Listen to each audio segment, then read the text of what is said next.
మీ ఏరియాలో మీరు హిందువులుగా బ్రతకాలనుకుంటే అవతల ఉన్నటువంటి ముస్లింల యొక్క ప్రయోజనాల్ని కాంక్షించాలి. అదే సందర్భంలో ఆ ముస్లింలకు ఏదైనా ఇబ్బంది వస్తే మనం సర్దుకోవాలి. ఇది అతిపెద్దదైనటువంటి కొత్త చర్చ.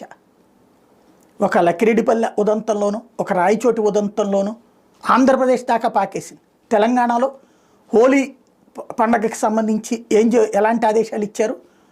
ఎవరికి ఇబ్బంది కలిగించకుండా, లేదా ఎవరి మీద పడకుండా, ఇష్టం లేని వాళ్ళకి పడకుండా. అంటే ఇప్పుడు హోలీ రంగు చల్లాలంటే వెళ్తున్న వాళ్ళని ఆపి, సార్ మీ మీద రంగు వేయమంటారా అని అడిగి చెయ్యాలన్నమాట.